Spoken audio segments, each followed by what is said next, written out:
안녕하세요. 사랑하는 대학교의 성도 여러분, 주안의 좋은 아침입니다. 오늘 1월 14일 목요일 아침 저와 함께 누가복음 5장 27절부터 39절까지 말씀을 함께 읽고 묵상하면서 여러분 하루의 삶을 말씀과 함께 세워가는 복된 은혜의 날이 되기를 주의 이름으로 축복합니다. 제가 성경을 읽어드릴 때에 성경을 읽는 중에 하나님의 귀한 세미한 은혜의 음성을 듣는 귀한 복이 있기를 소원합니다. 그 후에 예수께서 나가사 레위라 하는 세리가 세관에 앉아있는 것을 보시고 나를 따르라 하시니 그가 모든 것을 버리고 일어나 따르니라. 레위가 예수를 위하여 자기 집에서 큰 잔치를 하니 세리와 다른 사람이 많이 함께 앉아있는지라. 바리새인과 그들의 서기관들이 그 제자들을 비방하여 이르되 너희가 어찌하여 세리와 죄인과 함께 먹고 마시느냐. 예수께서 대답하여 이르시되 건강한 자에게는 의사가 쓸데없고 병든 자에게라야 쓸데있나니 내가 의인을 부르러 온 것이 아니요 죄인을 불러 회개시키러 왔노라. 그들은 예수께 말하되 요한의 제자는 자주 금식하며 기도하고 바리새인의 제자들도 또한 그러하되 당신의 제자들은 먹고 마시나이다. 예수께서 그들에게 이르시되 혼인집 손님들이 신랑과 함께 있을 때에 너희가 그 손님으로 금식하게 할 수 있느냐? 그러나 그날에 이르러 그들이 신랑을 빼앗기리니 그날에는 금식할 것이니라. 또 비유하여 이르시되 새 옷에서 한 조각을 찢어 낡은 옷에 붙이는 자가 없나니 만일 그렇게 하면 새 옷을 찢을 뿐이요 또 새 옷에서 찢은 조각이 낡은 것에 어울리지 아니하리라. 새 포도주를 낡은 가죽 부대에 넣는 자가 없나니 만일 그렇게 하면 새 포도주가 부대를 터뜨려 포도주가 쏟아지고 부대도 못 쓰게 되리라. 새 포도주는 새 부대에 넣어야 할 것이니라. 묵은 포도주를 마시고 새 것을 원하는 자가 없나니 이는 묵은 것이 좋다 함이니라. 아멘. 오늘 아침에 하나님의 은혜 가운데 또 말씀을 읽고 함께 묵상하려고 아침을 깨운 사랑하는 대학교의 성도 여러분, 오늘 예수님께서 우리의 삶 가운데 몇 가지의 중요한 교훈의 말씀을 들려주고 있습니다. 바로 앞부분에 보면 바로 예수님께서 중풍병자, 태어날 때부터 중풍병자였던 사람을 온전케 해주는 그 기록을 우리가 볼 수 있습니다. 그의 친구들에 의해서 그 중풍병자가 침상째 예수님이 계신 곳에 이렇게 왔지요. 그때 주님께서 그 중풍병자를 보시면서 내 죄 사함을 받았느니라 그랬더니 그 자리에 함께 있던 바리새인들과 서기관들이 아니 하나님만 하실 수 있는 말씀을 저가 누구이기에 저와 같이 말하는가 참 참남하다라고 하는 이런 생각을 갖고 있는 것을 아시고 예수님께서 말씀해 주셨지요. 내 죄 사함을 받았느니라 하는 것과 내가 나았느니라 어느 것이 쉽겠냐. 사실 둘 다 어려운 거죠. 그런데 예수님께서 지금 하신 말씀, 죄 사하는 권세가 예수님에게 있다는 사실을 저들이 눈으로 확인할 수 있도록 그 중풍병자에게 네 상을 들고 일어나 걸어가라 하는 말씀을 주셨고, 그러자 중풍병자가 자기 상을 들고 이제 자기 자리를 걷어서 이제 들고 나가는 겁니다. 사람들이 깜짝 놀랐지요. 거기에 함께 했던 유대인들, 바리새인들, 서기관들도 아주 놀랐습니다. 그때부터 이제 도끼눈을 뜨고 보는 거죠. 아니 저가 도대체 저 같은 어떤 말을 하고 저는 이적을 베푸니 많은 사람들이 이제 저를 따를 것이라 라고 생각을 하고는 이제 예수님에게서 책잡을 것, 문제 삼을 것이 없는가를 도끼눈을 뜨고 이제 아마 예의주시하고 있었을 겁니다. 이런 상황이라면 대부분의 사람들은 조심하죠. 바리새인들에게, 종교 지도자들에게, 당시 권세를 갖고 있는 이 서기관들에게, 제사장들에게 착잡히지 않기 위해서 아주 조용조용히 은밀하게 모든 일을 행하려고 할 겁니다. 그런데 예수님께서 길을 가시다가 이 세리가, 바로 레위라고 하는 이름을 갖고 있는 세리가 세관에 앉아서 이제 이를 보고 있는 것을 보시고서는 나를 따르라 라고 하시면서 이제 이 세리 레위의 어떤 를 이렇게 용서해 주시고 이제 받아주시는 어떤 이런 모습을 볼 수가 있습니다.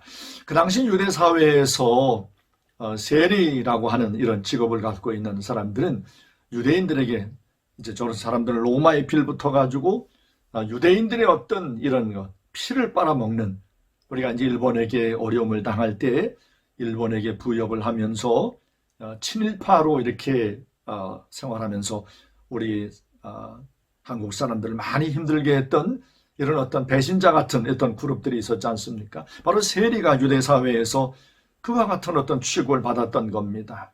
그래서 유대인 가운데 어느 누구도 세리와 상종하지 아니했고 저 사람들은 로마에 빌붙어서 사는 이제 반민족적인 어떤 사람들이라 이렇게 이제 모욕적인 아주 업신여기는 그런 어떤 삶을 살았던 겁니다. 그래서 유대인들이 세리들을 죄인들과 세리들이라고 이렇게 함께 말할 정도로 이제 아주 몹쓸 어떤 사람으로 분류를 하고 있었던 겁니다.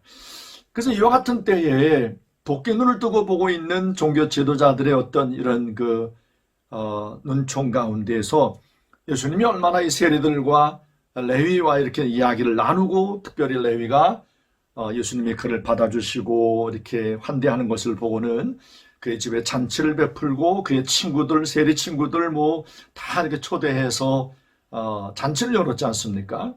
그런데 예수님께서 기꺼이 그 레위가 베푼 그 잔치 자리에 참여한 겁니다. 그리고 유대인들의 이제 종교 지도자들이 저가 저렇게 세리와 죄인들과 함께 먹고 앉아서 먹는 것을 보니까 저 예수도 문제가 있어 라고 이렇게 생각을 했던 거죠. 아니 저가 하나님의 거룩한 자라면, 하나님께서 보내신 자라면, 아니 저 함께 앉아있는 저 세리들이 얼마나 하나님 앞에 죄가 많은 자인지 알 텐데 저렇게 세리들과 함께 앉아서 먹고 마시는 것을 보니 저가 문제가 많아 라고 이렇게 이제 책을 잡고 정죄를 하려고 했던 겁니다.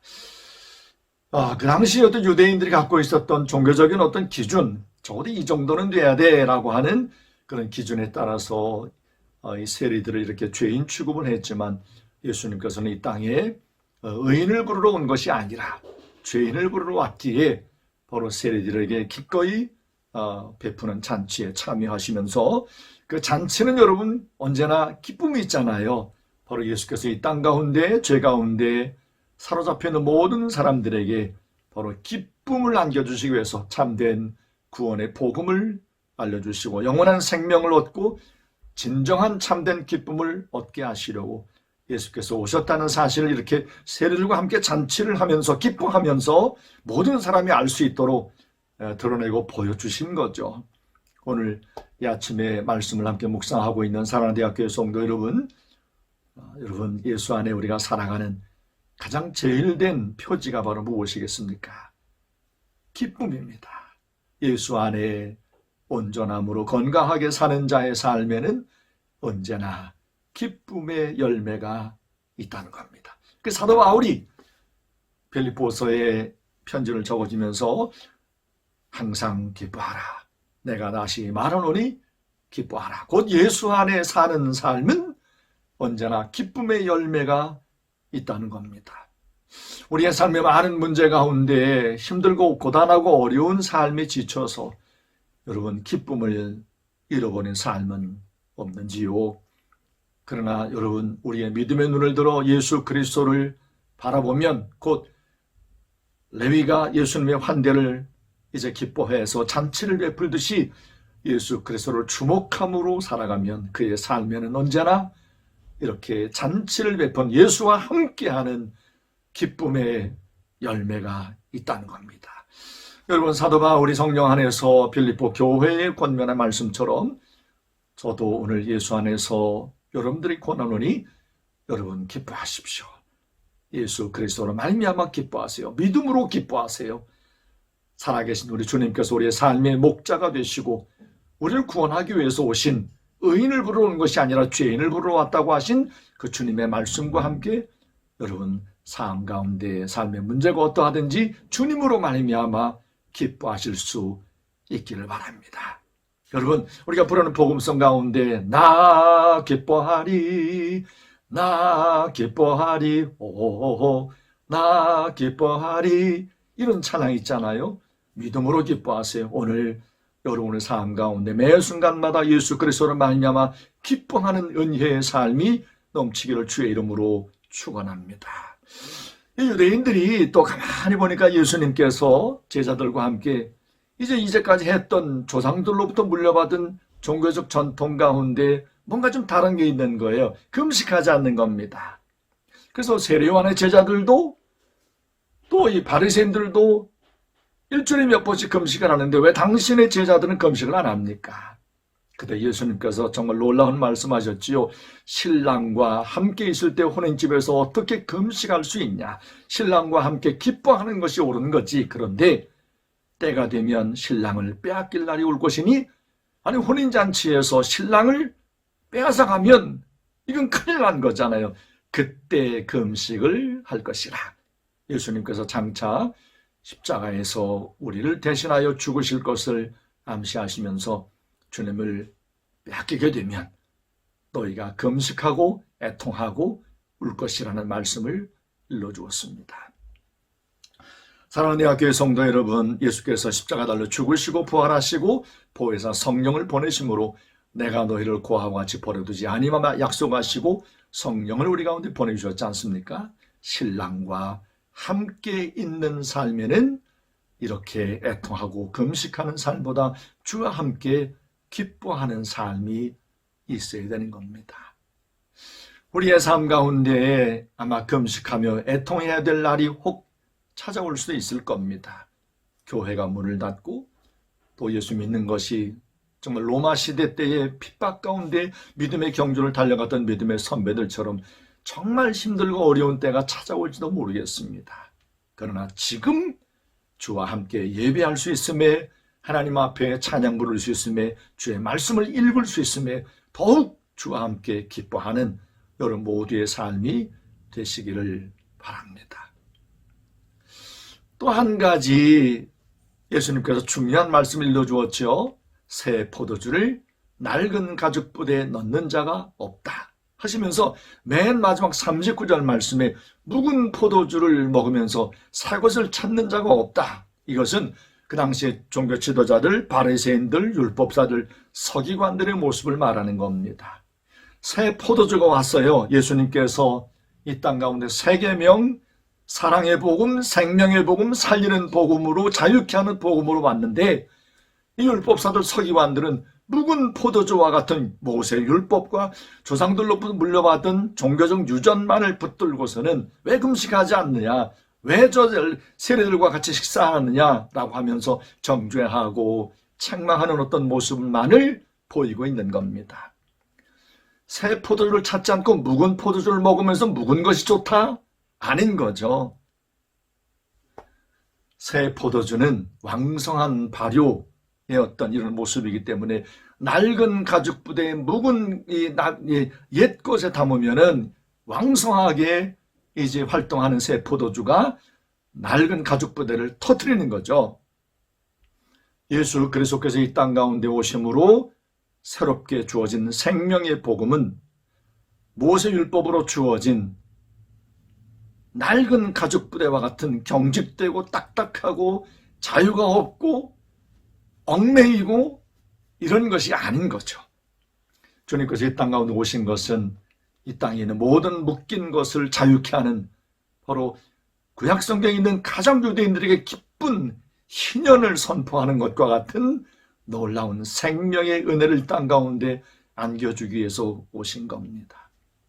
오늘 저와 함께 말씀을 묵상하고 있는 사랑대학교의 성도 여러분, 우리 주님께서 우리에게 주신 가장 놀라운 복음 가운데 선물이 있다면 바로 진리가 너희 안에 있으면 진리가 너희를 자유케 한다는 거죠. 예수 그리스도로 말미암아 진정한 참된 자유를 맛보는 겁니다. 그러므로 그리스도 안에서 이 복음이 갖고 있는 새 포도주 같은 생명의 역사가 바로 죽은 것이 아닌, 묵은 것이 아닌 딱딱한 어떤 종교적인 전통에 묶여있는, 억눌려 있는 삶이 아니라 그리스도 안에, 성령 안에 날마다 자유케 하시는 하나님의 은혜를 따라 살아가는, 늘 날마다 그리스도 안에 새 날로 새 은혜와 함께 살아가는 여러분 모두의 삶이 된다는 겁니다. 오늘도 말씀을 읽고 말씀과 함께 살아가는 여러분의 삶에 흡사 새 포도주의 생명력 같은 왕성한 발효가 있는 것 같은 성령 안에서 예수 그리스도로 말미암아 여러분의 삶에 활력이 넘치는 살아 역사하는 삶이 되기를 주의 이름으로 축원합니다.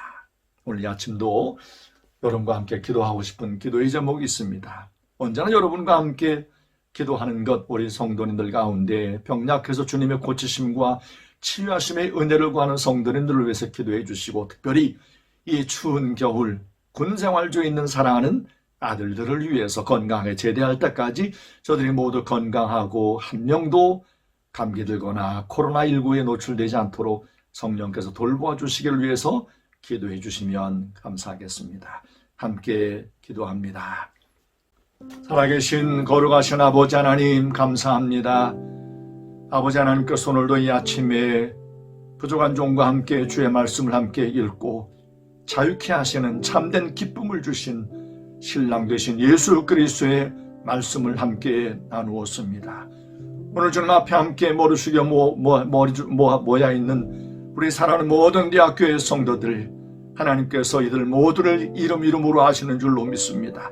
각자의 삶의 형편 사정 가운데 때로는 힘들고 어려운 이 믿음의 경주 가운데 지치고 피곤하여 낙담하고 싶은 유혹이 있는 성도들도 있을 겁니다. 기뻐하지 못하고 삶의 모든 문제만을 주목하면서 나는 왜 이렇게 힘들고 어려운 거지? 라고 하면서 때로는 슬픔 가운데 잠기고 싶은 안타까운 아픈 마음을 갖고 있는 성도들도 있을 겁니다. 살아계신 보혜사 성령 하나님 간구하며 기도하오니 우리 모든 성도들의 심령과 마음을 주장하여 주시어서 자유케 하시는, 우리로 하여금 기쁨을 주시는, 기뻐할 수 있는 능력을 주시는 예수 안에서 우리 모든 성도들이 기뻐할 수 있도록 성령님 도와주시옵소서. 삶의 형편이 어떠하든지 내 삶의 상황이 바뀌지 않는다 할지라도 살아계신 주님께서 나와 지금도 동행하고 계심을 믿고 신랑 되신 예수님 앞과 함께 기뻐하며 날마다 혼인잔치의 삶을 살아가는 우리 모든 성도들이 되게 해주옵소서. 병약하여 주님의 고치심과 치유하심의 은혜를 구하는 모든 성도들에게 이 아침에 주님의 고치심과 치유하심의 은혜를 베풀어 주옵시고, 특별히 군생활 중에 있는 사랑하는 모든 아들들, 이 겨울 추위에 저들 몸이 연약하지 않게 하시고 코로나19 바이러스에 노출되지 아니하고 건강하게 주 안에 제대하는 그날까지 주님이 눈동자같이 돌보아 주옵소서. 특별히 이 아침에 예수 마을에서 훈련받으면서 새벽을 깨워 정말 하나님 앞에 믿음의 경주를 애써 달려가는 우리 모든 예수 마을의 사랑하는 아들과 딸들에게 하나님 날마다 지혜와 능력과 명철함으로 함께해 주시옵시고, 저들 모든 2달 동안의 방학 동안에 많은 생명의 열매를 거두는 믿음의 아들 딸들 될 수 있도록 축복하옵소서. 우리 모든 대학교의 성도들 삶 가운데 주님이 함께 하시고 모두의 가정마다 하나님 은혜와 사랑과 평안함으로 함께해 주옵시고, 특별히 사랑하는 모든 가정에 허락하신 믿음의 자녀들에게 늘 주 안에서 건강하게 말씀 가운데 잘 자라도록 성령님 동행하여 주옵소서. 오늘도 하나님께서 이 아침에 함께 하신 것처럼 하루 종일 우리 모든 성도들과 함께 해주실 줄로 믿사옵고, 지금도 살아계시고 장차 다시 오실 예수님의 이름으로 감사하며 간절히 축복하며 기도합니다. 아멘.